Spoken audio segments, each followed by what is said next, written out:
Brother asked a very good question that there are so many different religions more than 4,000 years back was Hinduism, then Jesus Christ, peace be upon him, came 2,000 years back, or Christianity, then Prophet Muhammad, peace be upon him, came 1,400 years back. Some things are similar, some things are contradicting. There's so much of confusion. God, our creator, is one. Human body is the same. Creator has to be same. So why this confusion? It's a very good question.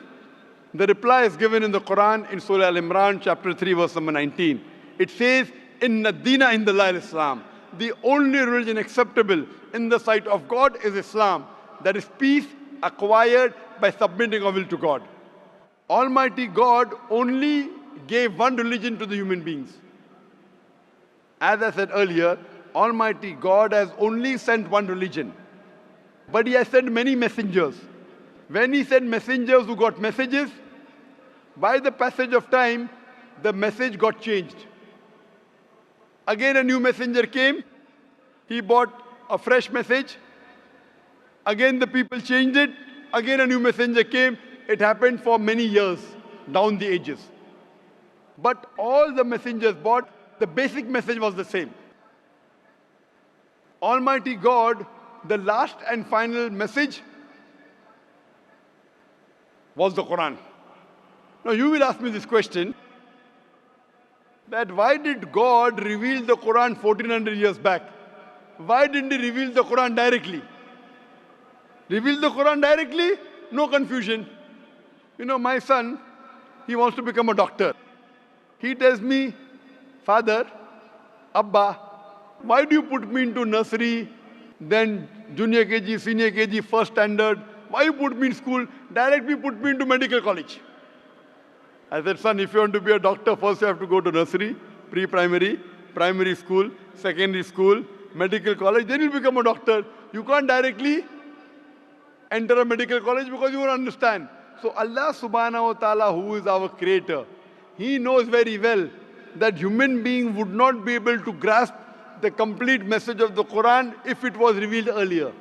1400 years ago, Almighty God, who is our creator, He knows this time, the time has come where human beings can understand the message. So that's the reason previously He sent messages which were there but not complete because human beings could not understand, could not grasp. As the message changed, He sent a new message, a new messenger. That's the reason all the messages that came before the Quran, they were meant for a particular group of people and meant to be followed for a particular time period. All the messengers that came before the last and final messenger, Prophet Muhammad sallallahu alaihi wasallam, were only sent for a particular group of people and was meant to be followed till a new message came. Almighty God, He knew 1400 years ago was the time when human beings can understand the final message of the Quran. He revealed it. And He sent the last and final messenger, Prophet Muhammad, peace be upon him. Since Quran was the last and final message, it was not only meant for the Muslims or the Arabs, it wasn't meant for one particular group of people, it was meant for the whole of humanity.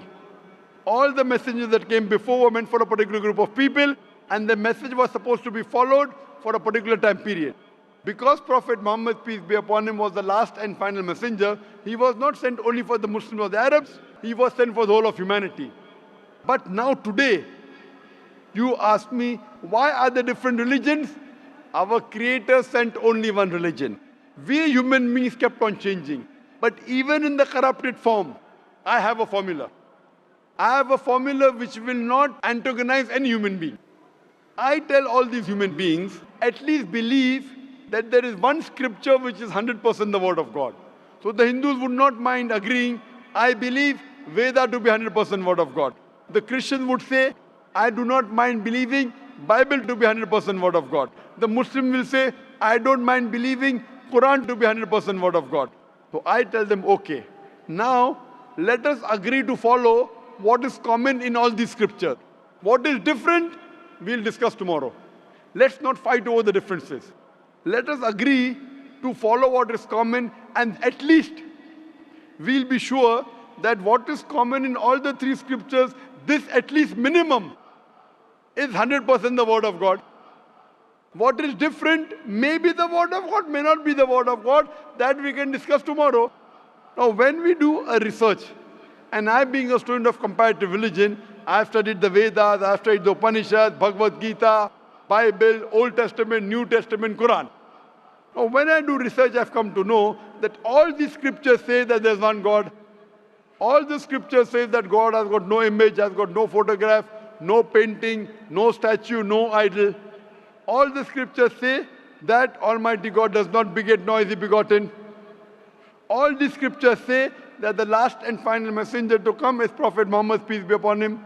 I have quoted in this session many verses from Hindu scripture that Prophet Muhammad is the last and final messenger. I have quoted from the Bible. I have quoted from the Quran. So at least let us agree to follow what is common. Bible, Vedas, Quran, all three say that you should not have alcohol. And I've quoted that in my earlier answer. All three say that you should not gamble. All three say that you should not have pork.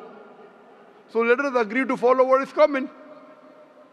So you have to agree that there's one God. You have to believe Prophet Muhammad is the final messenger of God. You should not have alcohol. You should not have pork. To pray, we have to do the sujood. All these are common points. So I'm asking the question that if you say you are a Hindu and you say that you respect other religions, I'm asking the question, do you believe that there's one God? As per books, I do. Do you believe that idol worship is prohibited? That's a confusing area. It's very clear in the Hindu scriptures. Yajurved chapter 32 verse number 3, Na tasya pratima asti. Of that God there is no pratima, there is no photograph, no painting, no image, no idol, no statue. Same thing is repeated in Shveta Upanishad, chapter number 4, verse number 19. Na tasya pratima asti. Of that God there is no pratima, no image, no photograph, no painting, no statue, no idol. What's confusing, brother? I mean, today my knowledge is just like an infant. No, if your knowledge is like infant, when a person of knowledge talks, you should believe it. True. So why don't you believe it then? No, as I said, I do respect Prophet Muhammad. I do. No respect. Respecting is one thing, following is the other thing. If you respect a person, you have to follow his guidance. So again, the question goes in the same direction what I was asking to you, that if I am a Hindu, if I believe in Hinduism, but still when I step out of my home, I have to follow my colleagues, the other society members, human beings on the earth. Is it a must? Suppose the other society members start robbing. If your other human beings start robbing, even you start robbing. Brother, if your friends start robbing, will you rob? I will have to defend myself. Will you rob, yes or no? If somebody is robbing me, No, you said that you have to follow the other human beings, other society. If your other friends start robbing other people, will you start robbing? Will you rob others? I don't think there is a point in robbing others. Okay, because you know robbing is wrong. So that time you will not follow society. Follow the society when it is right. Do not follow when it's wrong. God has given you grey matter, brain. Correct? So if your Hindu friends are going against the Veda, will you follow Veda or your Hindu friends? They have to follow what is written in the books. Yes, forget about them. I'm asking about you. If your Hindu scripture says don't do idol worship, will you do idol worship? No, then I will not. So now do you believe idol worship is wrong? Again, as I said, I have to study more. I'm not clear. But you study, when will you study? Today or tomorrow? When? Maybe today or tomorrow. Okay, fine. I have quoted so many references from the Hindu scripture about Prophet Muhammad, peace be upon him. Do you believe Prophet Muhammad is the messenger of God? Yes, I do. If you believe, don't you have to follow his commandments? I may have to. Why may? Again, I'm not If you clear. may believe in, then you may. If you do believe in, you do have to follow. It's simple English. If you say maybe he is a messenger of God, then you can say maybe I'll follow him. When you say surely the messenger of God, then you have to follow him surely. Why? But is Will it- a messenger of God deceive you? But again, do I have to be a Muslim to follow Prophet Muhammad? Or No, you Islam? have to be a good Hindu also. You have to be a good Hindu and a good Christian to follow Muhammad Sallallahu Alaihi Wasallam. That's where the whole thing If goes. you are not a good Hindu, if you are not a good Christian, you will never follow Prophet Muhammad Sallallahu Alaihi Wasallam. Because Hindu scripture says the Antim Rishi, the Kalki avatar is Prophet Muhammad Sallallahu Alaihi Wasallam. I gave references, if you want I can give again. Do you want me to give the references again of Prophet Muhammad in the Hindu scriptures? I did listen to your references. I need to go through them. Fine. So inshallah go today. Tomorrow, I would give you the first chance. And there's a lady there. You too, I would give the first chance. Then I will call you a truthful person. Go today, Google, check on the net. I gave at least 100 references. There are more than 100 in my lecture. If you see on Hindu scriptures talking about Prophet Muhammad Sallallahu Alaihi Wasallam, talking about one God, talking not to have alcohol, not to have pork, not to gamble. What is different we'll discuss tomorrow. At least what is common we should agree. So when you're talking about getting human beings together, I'm giving you a formula which will not offend you. I'm not telling you follow that which is not mentioned in the Hindu scripture. I'm telling you follow what is mentioned in Hindu scripture and the Quran. 100% you will be a good Hindu, good Christian, and even enter into Islam. May not be good Muslim, at least enter, and then your scripture says you have to follow the guidance of the last messenger, you have to follow the Quran. So if you follow the Quran correctly and the sayings of the Prophet Muhammad Sallallahu Alaihi Wasallam, you will be a good Muslim. And I'm waiting that inshallah if we can do it today, tomorrow inshallah we can interact.